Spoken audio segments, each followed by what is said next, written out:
যারা এই যে শরিক ফাঁকি দেয়, নিজের ভাই হোক, বোন হোক, মেয়ে হোক, ফুফু হোক, শরিক যারা ফাঁকি দিয়েছেন, স্পষ্ট কথা, আপনার দুইটা ক্ষতি হবে। ওই দিন থেকে কোনোদিন আর জীবনের কোনো ইবাদত আল্লাহর দরবারে কবুল হবে না। শরিক যারা ফাঁকি দেয়, একজন আবার হাত তালি দিচ্ছে, ও মনে হয় ঝামেলায় পড়েছে। 2 নম্বরে, আপনি যখন মারা যাবেন আপনার ঈমান নসিব হবে না, আপনি বেঈমান হয়ে মারা যাবেন। বলেন তো, অন্য বছরের কথা বাদ দিলাম, এই 17 বছর যারা দায়িত্বে ছিল এরা কত কিছু মেরে খেয়েছে মানুষের, হয় ভাইয়েরটা, বোনেরটা, সন্তানেরটা, ফুফুরটা, নয় জনগণেরটা। যারা জনগণের সম্পদও এভাবে মেরে খেয়েছেন, এক পদ্মা সেতু বানাতে যদি 1000 কোটি টাকা লাগে, আপনি টাকা নিয়েছেন 3000 কোটি টাকা, ওইটা দিয়ে আরও 3টা বানানো যেত। তো এইভাবে যারা আত্মসাৎ করলে, যেদিন এরকম কর্মকাণ্ডে আপনি জড়িত, ওই দিন থেকে আপনার জীবনের কিচ্ছু কবুল হয়নি আর। তাহলে আপনি হজ করেছেন, এই হজটা মাঠে মারা গেছে। কি কথা বললেন না কেন? আপনি মাদ্রাসা বানিয়েছেন, ও মাদ্রাসাও কবুল হয়নি। আপনি যা করেছেন দুনিয়ায় ভালো কাজ, ওই পর্যন্ত শেষ, আর আকাশে ওঠে না। 2 নম্বরে, আপনি যখন মারা যাবেন, এই সম্পদগুলো তাকে ফেরত না দিয়ে, এই হক যদি আদায় না করে মারা যান, আপনি ঈমান পাবেন না, বেঈমান হয়ে মরবেন। তিরমিজি শরীফের এই হাদিসকে আমি বানিয়ে বললাম? জবাব দেন, বানিয়ে বললাম? আমাদের জীবনে যেন এর পুনরাবৃত্তি না ঘটে। আবার যারা করেছে তো করেছে, মরেছে, আমরা যেন আর না করি। নাকি আমরাও আবার করার জন্য প্রস্তুতি নেব? না, আমরা সতর্ক হব ইনশাআল্লাহ। অনেক মানুষ, এই যে মেয়েরা বিভিন্ন জায়গায়, যারা বনের জমি মনে করে যে বনের জমি নাই, মাঠের তা দিলাম, বাড়িরটাও দেওয়া লাগবে। কেন? ওইটা কি আপনার বাবা জন্ম দেয়নি, নাকি ও কি ডাউনলোড করে নিয়ে এসেছে? আপনি বাবা জন্ম, এই জন্যে আপনার জমি সব জায়গায় পাবেন, বাড়ি পাবেন, মাঠে পাবেন। আর ও মেয়েটা, ওটা আপনার বোন না? ওরে আপনার বাবা জন্ম দেয়নি? ওরে শুধু মাঠেরটা দেবেন আর বাড়িরটা বলবেন তোর জন্য দোয়া করে দিলাম, যা, আর মাঝে মাঝে আসবি। একটা কথা হইল, সাহাবা একরাম যখন জমি জায়গা, বাড়ি ঘর ভাগ করতেন, খাবারের জন্য যে পানি খেতে গ্লাস লাগে, এই গ্লাস পর্যন্ত বোনকে ভাগ করে দিতেন। এরকম মানুষ দেশে পাওয়া যায় খুব কম। এই কথা বললেন না কেন? আরে এইটা আসল জিনিস। নামাজ তো মানুষ এমনি পড়বে, রোজা তো মানুষ রাখবে, কিন্তু এই বাস্তবতার ইবাদতগুলো মানুষ অধিকাংশগুলো করতে চায় না। বলে আর কি, এতটুকুই কিছু হবে, হবে না মানে আপনি টের পাবে যখন দেখবেন মারা যাওয়ার পরে যে কিছুই কবুল হয়নি, তখন টের পাবে। আল্লাহ আমাদেরকে তুমি বাঁচাও, বলেন আমিন। এই কলমের দ্বারা যত অপরাধ দুনিয়াতে হয়, পৃথিবীর অন্য কিছু দিয়ে এত অপরাধ হয় না। আর এই কলম দ্বারাও যত ভালো কাজ হয়, পৃথিবীর অন্য কিছু দিয়ে এত ভালো কাজ করা যায় না। হুমায়ুন আহমেদের নাম শোনেননি? এটা মনে হয় টাঙ্গাইল না? ওর বাড়ি ছিল মনে হয় নেত্রকোনা। উনি যতগুলো বই লিখেছে তার ভেতরে অন্যতম একটা বই পবিত্র ভালোবাসা। পড়েছেন কোনোদিন? আমি উপন্যাস পড়েছিলাম, পরবর্তীতে এটা দিয়ে সিনেমা বানিয়েছে বাংলাদেশে। তার ভেতরে অন্যতম একজন, রাজশাহী বাড়ি, ওই মহিলাকে দিয়ে নায়িকা বানিয়েছে, এবং নায়ক বানিয়েছে চট্টগ্রামের একজনকে দিয়ে। একটা হিন্দুর পাঠ দিয়েছে তারে, আর এই মুসলমান বোরকা পরা একটা মেয়ে, কলেজের ছাত্রী। আর এই হিন্দু এই ব্যাটার সাথে মন দেওয়া নেওয়া, শেষ পর্যন্ত তারা পালিয়ে বিয়ে করেছে। উনি লিখে মারা গেল। এই যে হিন্দু আর মুসলিম 2জন ছেলে মেয়ে বিয়ে করেছে, এই বিয়ে কি জায়েজ? বলেন বলেন। ওয়ালা তানকিহুল মুশরিকিনা হাত্তা ইউমিনু, যতক্ষণ পর্যন্ত একজন অমুসলিম এই ঈমান গ্রহণ না করবে, তার সাথে আত্মীয়তা করা জায়েজ নেই একজন মুসলিম। এই ঘোষণা কি আমি বানালাম? বলেন বলেন। আমরা দেখেছি বাংলাদেশে অনেকে এই কাজ করেছে, ছেলে মুসলমানের, মেয়ে খ্রিস্টানের। এটা আমি বানালাম না, এদেশে হয়নি। এ কি বিয়ে হয়েছে? কোরআন ভাইলাইট করে আপনি কোরআনকে বাদ দিয়ে পারিবারিক জীবন গঠন করলেন, আর বলেন যে আমি দেশপ্রেম দেখিয়েছি, আমার পোশাক আশাক যা আছে সব বিদেশি, আমার মাথার যে ক্যাপ ছিল ওটা বিদেশি, সকালবেলা যে বিরাস করে এসেছে ও বিরাসও বিদেশি। টুথপেস্ট বিদেশি, পায়ের জুতা থেকে শুরু করে মাথার সব কিছু বিদেশি, বিয়ে করেছে বিদেশি, সন্তানাদি বিদেশি, আর দাবি করে দেশি। এরকম মানুষ দেশে ছিল না? বলেন। আমাদের এখানে শিক্ষা নেওয়া দরকার। এই যে এই লোকটা বই লিখে চলে গেল, এই মুসলিম মেয়েটাকে, এই বোরকা পরা মেয়েটাকে কালার করার জন্য এই বইটা লেখা হয়েছিল, যে মুসলমানদের বোরকা পরা মেয়েরা পর্দাশীল, যারা পর্দাশীলা এই মহিলারা কত নিচে নামতে পারে। এই সিনেমাটা প্রায় 4,500 ভাষায় রূপান্তর হবে, বিভিন্ন দেশে যাবে, ডাবিং হয়ে ওই দেশের ভাষায় মানুষ দেখবে। মুসলমানরা নাই কিছু মনে করলো না, কিন্তু অন্য ধর্মের যারা আছে, তারা ইসলাম যারা দেখতে পারে না, ওরা খারাপ ধারণা করবে না করবে না? যিনি লিখেছিলেন উনি তো মারা গেছে, কিন্তু এই লিখিত বই, এই নভেল, নাটক, সিনেমা কি মরে গেছে?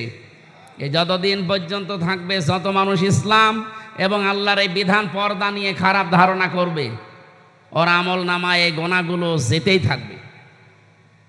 আল্লাহ এই জন্যে ছাড় না দিয়ে আউসার দিয়েছেন, যে আপনি হয়তো মারা যাবেন। আমার এই যে 33 বছর বয়স, 33 বছরে যদি আমি 33 মন গোনা করে মারা যাই, ওই গোনার বোঝা আল্লাহ আমার মাথার উপরে চাপিয়ে দিলে তো আমার বিচার শেষ হয়ে যাওয়ার কথা। কিন্তু আমার মাথার উপর যদি কিয়ামত আসতে আসতে 33,000 মন গোনা আল্লাহ চাপিয়ে দেয়, আমার কথার অর্থ বুঝেছেন? ওই যে উনি কলম দিয়ে যে লিখেছিল মারা গেল, উনি হয়তো মারা গেছে 70-80 বছর বয়সে, 80 মন গোনা নিয়ে। কিয়ামত আসতে আসতে এটা 80,000 মন হবে না? এরকম কোনো কাজে যেন আমরা জড়িত না হয়। খালি সাদগায়ে জারিয়ার নাম শুনি, এর পাশাপাশি যে গোনায়ে জারিয়াও আছে অনেকে আমরা জানি না। খালি সাদগায়ে জারিয়া আছে, গোনায়ে জারিয়া নেই। এজন্য আমার কথা ছিল, সর্বপ্রথম আল্লাহ যেহেতু কলম বানিয়েছে, আর কলম দিয়েই যত ভালো কাজ এবং মন্দ কাজের সূচনা হয়, আমরা কলমের ব্যবহার সঠিকভাবে করতে চাই। আগামীতে কোনো জায়গায় কোনো কিছু লিখলে সঠিকটা লিখবে। পৃথিবীতে 3টা কাজে সওয়াব ডবল হয়, আর 3টা কাজে গোনাও ডবল হয়। 3টা কাজে সওয়াব বেশি হয়, ডবল হয় কোন কাজে? তার 1 নম্বরে, কোরআনের জন্য যদি কেউ কষ্ট করে, ওই কষ্টের জন্য আল্লাহ তাকে সওয়াব ডবল দেবে। ময়দানে যদি কেউ কাজ করে, কারণে আল্লাহ তার সওয়াব দেবেন ডবল। পরিবারস্থ লোকদের জন্য কোনো মানুষ যদি দুনিয়াতে কাজ করে, পরিবারের মুখে হালাল খাবার তুলে দেওয়ার জন্য যারা শ্রম দেয়, কষ্ট করে, আল্লাহ তাদেরও সওয়াব, উজরত, পারিশ্রমিক ডবল দেবেন। সিস্টেম অপর পৃষ্ঠায় দেখুন, এই দুনিয়াতে যারা 3টা অপরাধ করবে, ইদাআফু লাহুল আযাবু ইয়াউমাল কিয়ামাহ ওয়া ইয়াখলুদ ফীহি মুহানা।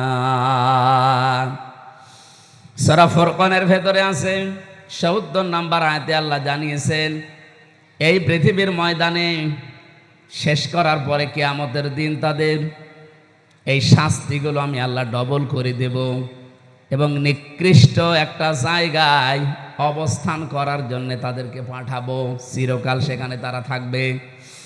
এই যে 3টা অপরাধের শাস্তি ডবল হবে, আমাদের জীবনে যেন এগুলো না আসে।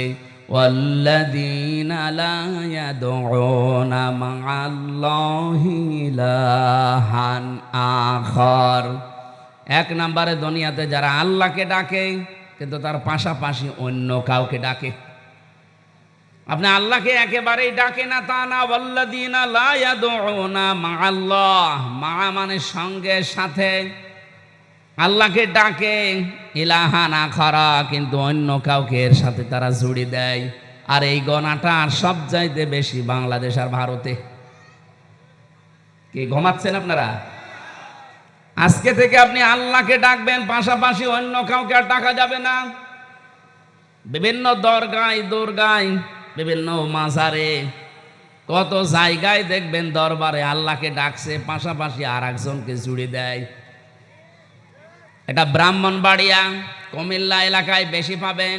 কিছুক্ষণ আল্লাহর নামে ডাকাডাকি করার পরে দেখবেন ইয়া আলী বাবা, শাহ আলী বাবা, কেল্লা বাবা, ফতে বাবা, খাজা বাবা, ন্যাংটা বাবা পর্যন্ত বলে। একটা মানুষ যদি ন্যাংটা হয়, ওরে দেখলে আপনি বাবা বলবেন না তাড়িয়ে দেবেন? সেটাও অনেকের কাছে বাবা। এই যে আপনি আল্লাহর নামের পাশাপাশি কিছুক্ষণ পরে অন্য কাউকে ডাকলেন, আপনার শাস্তি ডবল হবে। আপনি বুঝে ডাকেন আর না বুঝে ডাকেন। যেহেতু এতদিন অনেকে জানতেন না, আজকে জানলেন। এমনকি সূরা আরাফের ভেতরে কড়া নিষেধ, ওয়ালিল্লাহিল আসমাউল হুসনা ফাদউহু বিহা ওয়াদারুল্লাযীনা ইউলহিদুনা ফি আসমাই। সূরা আরাফের 181 নম্বর আয়াতে আছে, রব্বুল আলামিন বলেন, এই পৃথিবীর ময়দানে আমার বহু সুন্দর সুন্দর নাম আমি পাঠিয়েছি, ডাকো, যে নামে পারে ডাকো। কিন্তু সাবধান, আমার নামকে যারা ইলহাদ করে, যারা পরিবর্ধন করে দেয়, উল্টা পাল্টা করে ডাকে, তাদের সাথে ডাকবা না। এই জন্য আল্লাহকে ডাকতে হলে তার নির্ধারিত যে নামগুলো আছে, আল্লাহর নাম আছে তাফসিরের ভেতরে প্রায় 5000, আর ওই কায়দা পড়তে গিয়ে পাবেন কমপক্ষে 99টা। যে কোনো নামই আমরা ডাকতে পারি আল্লাহকে, ইয়া রহমান বলেন, ইয়া রহিম বলেন, ইয়া গফর বলেন, ইয়া গফফার বলেন, কিন্তু ইয়া আলী বাবা বলা যাবে? বলেন বলেন। আপনি আল্লাহর জিকির করতে হলেও স্পষ্টভাবে করবেন, এলহাদ যেন না হয়। আল্লাহু আকবার বলবেন, শুধু আকবার আকবার বলে জিকির নেই। সুবহান আল্লাহ বলে জিকির করা লাগবে, সুবহান বলে কোনো জিকির নেই। আলহামদুলিল্লাহ, শুধু আলহামদ বলে হবে না। লা ইলাহা ইল্লাল্লাহ, লাইলা কোনো জিকির নেই। আছে? বলেন বলেন। এই কালিমাকে খণ্ডন করা যাবে না, পুরাপুরি করবেন। লা ইলাহা ইল্লাল্লাহ, জবান খুলে কালিমাটা পড়েন, লা ইলাহা ইল্লাল্লাহ। এই পৃথিবীতে যারা অন্যায়ভাবে মানুষকে এটা দেশে ছিল না? কিছু না করলেও 2732 জনের তালিকা সরকারিভাবে প্রকাশ হয়েছে। এইটা তো হত্যাকারী। আপনি হয় আপনি সরাসরি করেছেন অথবা ইঙ্গিত দিয়েছেন। কথা বলেন না কেন? এই জন্য তার সাথে যারা জড়িত তাদের শাস্তি ডবল হবে। এখান থেকে যদি পরিত্রাণ পেতে চান, তার সাথে জড়িত এই 54 বছরের হিসাবে বলছি, যারা তার সাথে জড়িত মানুষকে অন্যায়ভাবে, 1 নম্বরে আপনি 10 বছর, 20 বছর, 30 বছর জেল খাটলেই মাপ পাবেন না। এটা সরকারের হিসাব। আর আল্লাহর হিসাব হচ্ছে, যাকে মেরে ফেলেছেন তার বাবার কাছে, তার ছেলের কাছে, তার মা বাবা, স্ত্রী, সন্তান, এদের কাছে আপনাকে মাপ চাওয়া লাগবে। ওরা যদি বলে না 50 লাখ টাকা দিতে হবে, আপনাকে তাই দেওয়া লাগবে। আমার কথা বোঝা গেছে? আমাদের দেশে যদি এটা থাকতো না, এই হত্যা কমে যেত। মানুষ মেরে ফেলে একেবারে অন্যায়ভাবে পিটিয়ে, ধরে নিয়ে যায় পুলিশে, জেলখানায় দেয়।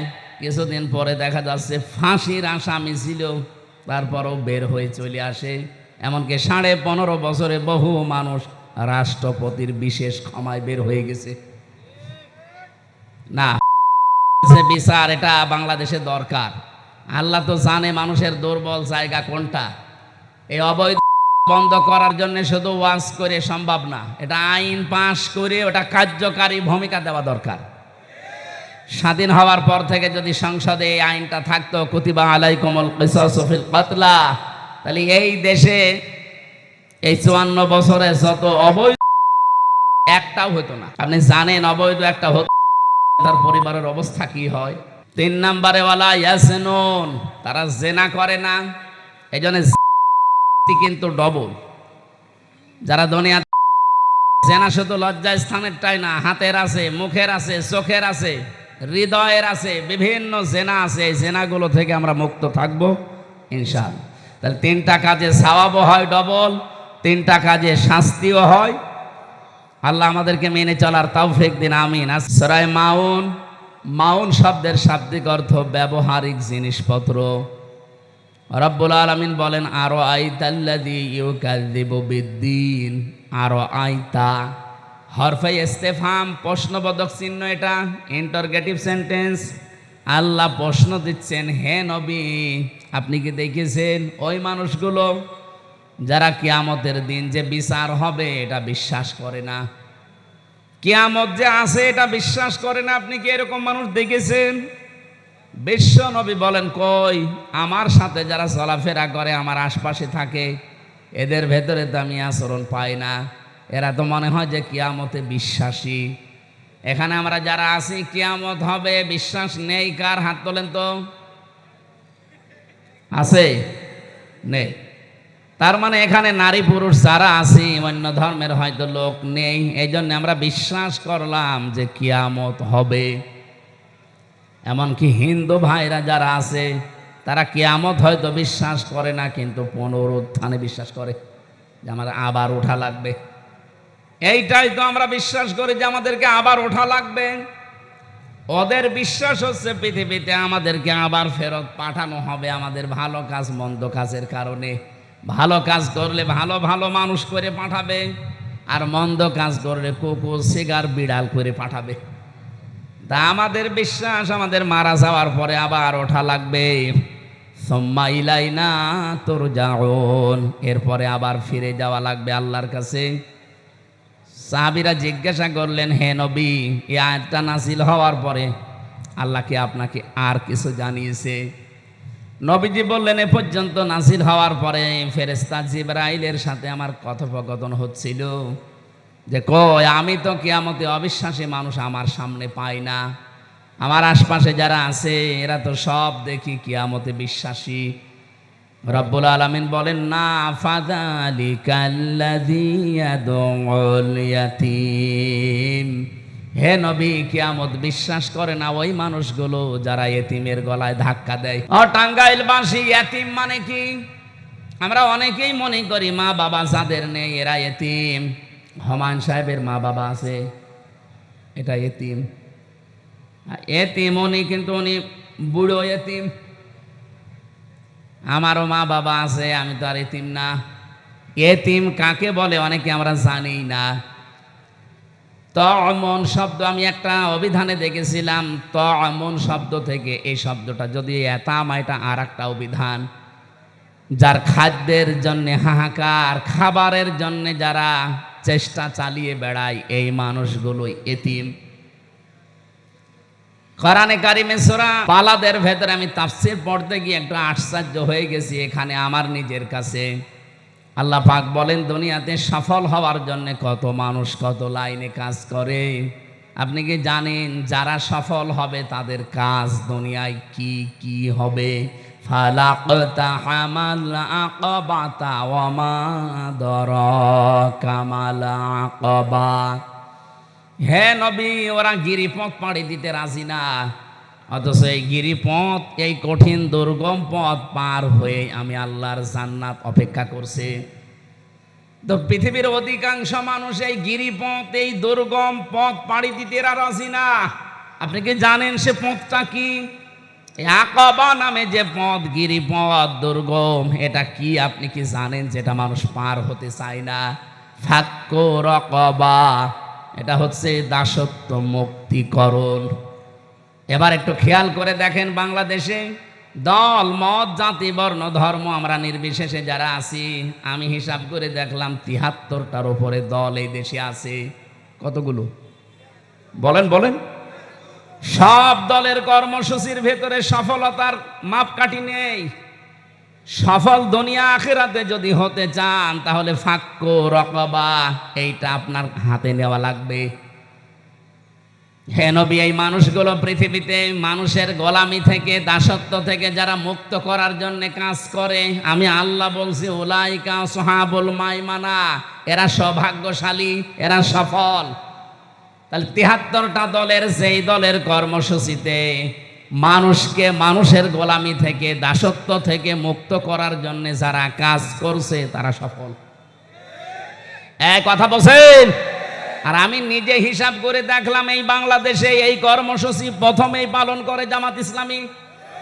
এরা চায় মানুষকে মানুষের গোলামি থেকে, দাসত্ব থেকে মুক্ত করে আল্লাহর গোলাম বানাতে। কারণ আল্লাহুল খালকু ওয়াল আমরু, জমিন বানিয়েছে আল্লাহ, এখানে সিদ্ধান্ত চলবে কার? কিছুদিন আগে একটা কমিশন রিপোর্ট দিয়েছিল, আমি দেখলাম ১৩টা কোরআনের আয়াতের বিরুদ্ধে তারা অবস্থান নিয়েছে। তার ভেতরে ১ নাম্বার এইটা, ওরা বলছে দেহ আমার, সিদ্ধান্ত আমার। দেহ আপনার হয় কি করে? আপনার বাবা আর মা শুধু বিছানায় ছিল, এতটুকুই শেষ। বাকি যা করার সব এই হামসা পর্যন্ত কে করেছে? বলেন বলেন। ফালিয়ানজুরিল ইনসানু মিম্মা খুলিক, খুলিকা মিম্মা ইন দাফিকি ইয়াখরুজু মিন বাইনিস সলবি ওয়াত তারাইব। রব্বুল আলামিন বলেন, হে পৃথিবীর মানুষেরা, একটু নজর করে দেখো না কি দিয়ে বানালাম। বাবার স্ফলিঙ্গ দিয়ে দ্রুত গতিতে বের হয়ে যাওয়ায় না পাক পানি দিয়ে আমি আল্লাহ তোমারে বানিয়েছি। আল্লাহ এখানে সলবন এক বচন দিয়েছেন, আর তারাইব দিয়েছেন বহু বচন। আরবি গ্রামার আমি পড়েছি, এই অভিধানগুলো দেখতে গিয়ে দেখলাম সলবন এটা পুরুষের লজ্জাস্থানকে বলে, আর তারাইব এটা মেয়েদের লজ্জাস্থানকে বলে। বলেন তো, মানুষ তৈরি করার জন্য মা বাবা দুইজনের লাগে না একজন হলেই হয়? বলেন বলেন। কিন্তু বাবার ক্ষেত্রে আল্লাহ এক বচন দিলেন কেন, আর মায়ের ক্ষেত্রে বহু বচন দিলেন? বহু বচন দিয়েছেন, দ্বিবচনও না। বহু বচন হয় কখন? যখন দুইয়ের অধিক হয়। আল্লাহ বাবার ক্ষেত্রে এক বচন দেওয়ার কারণ, বাবা শুধু বিছানায় ছিল এই এতটুকুই, কিন্তু মায়ের যেটা পেটে যে বহন করা 10 মাস 10 দিন, আজ পর্যন্ত কোনো বাবা এটা টের পায়নি। পেয়েছি? 2 নম্বরে, ডেলিভারির যে কষ্টটা, বিজ্ঞান এখন কষ্ট পরিমাপ করতে পারে, যে কষ্ট কি করে আপনি পান। এই যে সামিয়ানাটা যদি এই ভাইকে বলে এটা একটু পরিমাপ করে দেন তো, উনি ফিতা দিয়ে মেপে দিতে পারবে না। বলেন, কষ্ট যে আপনি পান এটা পরিমাপ করার যন্ত্র আছে। এই পৃথিবীতে যত পুরুষ মানুষ আমরা আছি, সর্বোচ্চ 45 ডিগ্রি 45 ইউনিট কষ্ট যদি আপনাকে দেওয়া হয়, আপনি মরে যাবেন। এর বেশি কষ্ট পেলে মাতুন তখন হার্ট অ্যাটাক করে, হার্ট ফেল করে। কিন্তু একজন মা আমাদের মুখ এই দুনিয়ায় দেখাতে গিয়ে 57 ইউনিট কষ্ট সহ্য করে। পৃথিবীর কত শক্তিশালী পুরুষ হোক এটা পারবে না। বলেন তো, কোথায় 45, কোথায় 57? 32টা নাড়ি ছিঁড়তে ছিঁড়তে আসে একটা মানুষ। এরপরে 3 নাম্বার, 2 বছর পর্যন্ত সন্তানকে দুধ খাওয়ানো লাগে। এটা দুনিয়ার কোনো বাবা আজ পর্যন্ত টের পেয়েছে? টের পাবে কি করে? বাবাদের মেশিনপত্র আছে, এটা সব আল্লাহ মাকে দিয়েছেন। যদিও দুধ খাওয়ানোর দায়িত্ব মায়ের না, দুধ খাওয়ানোর দায়িত্ব কিন্তু বাবার। প্রশ্ন আসতে পারে, এতদিন পরে নতুন কথা শুনলাম, বাবা দুধ খাওয়াবে, জিনিসপত্র পাবে কোথায়? দায়িত্ব বাবার, মা পালন করে দিচ্ছে। আপনি কোরআনে দেখবেন, সূরা বাকারা 2 নম্বর পারা 17 নম্বর পৃষ্ঠার 1 নম্বর লাইনে 233 নম্বর আয়াতে আছে, ওয়াল ওয়ালিদাতু ইউরদিউনা আওলাদাহুন্না হাওলাইনি কামিলাইনি লিমান আরাদা আইয়ুতিম রাদা। এটা মুযাক্কার শব্দ। এখানে যারা আরবি বোঝে, মুযাক্কার মানে পুরুষ আর মুআন্নাস মানে মহিলা। আল্লাহ মেয়েদের নাম না দিয়ে লিমান আরাদা আইয়ুতিম্মা দিয়েছেন, যে দুধ খাওয়ানোর দায়িত্ব বাবার, পালন করে দেয় কে? মা যদি এই খাওয়ানো বাদ দেয়, মায়ের গুনাহ হবে না। এটা আমার মনে হয় মাইকে না বলাই ভালো ছিল। এখন যদি আমার ম্যাডামের বাচ্চার বয়স এখন 8 মাস, আর বাড়ি যাওয়ার পরে যদি বলে তোমার মেয়ে তুমি নাও, কিভাবে দুধ খাওয়াবা খাওয়াও, আর আমারটা যদি খেতে হয় 5 লাখ টাকা দেওয়া লাগবে, সাথে আমি ধরা পড়ে যাব না? থক্কু কি বলে না যে ভুল হয়ে গেলে? এটা আমার মনে হয় মাইকে বলা ঠিক হলে না, এটা কাটিং করে দিয়ে। দুধ খাওয়ানোর দায়িত্ব পেলাম কার বলেন তো? বাবার। মা পালন করে দিচ্ছে 2 বছর পর্যন্ত। এই যে 3টা কষ্ট দুনিয়ায় কোনো বাবা পায়নি, এই জন্য আল্লাহ তারাই বহু বচন দিয়েছেন। নবীজি আয়াতের ব্যাখ্যা করতে গিয়ে জানিয়েছেন, পৃথিবীতে বাবার চাইতে মায়ের সম্মান কমপক্ষে 3 গুণ আল্লাহ বেশি দিয়েছেন। হক, তাদের মর্যাদা, সম্মান। আল্লাহ আমাদের মায়েদের প্রতি যে হক আছে এগুলো পালন করার তৌফিক দেন, বলেন আমিন। আমি যে কথা জানাচ্ছিলাম, যে পৃথিবী তৈরি করেছে আল্লাহ, এখানে বিধান দেওয়ার ক্ষমতা একমাত্র কার? সুতরাং আমরা যদি সফল হতে চাই, তাহলে এই কাজ আমাদেরও হাতে নেওয়া লাগবে। আমরা চাই মানুষকে মানুষের গোলামি থেকে, মানুষের দাসত্ব থেকে মুক্ত করে আল্লাহর দাস বানাতে। আর এই কর্মসূচি জামাত ইসলামী বাংলাদেশের হাতে আছে। তারা চায় জমিন আল্লাহর বিধান চলবে কার?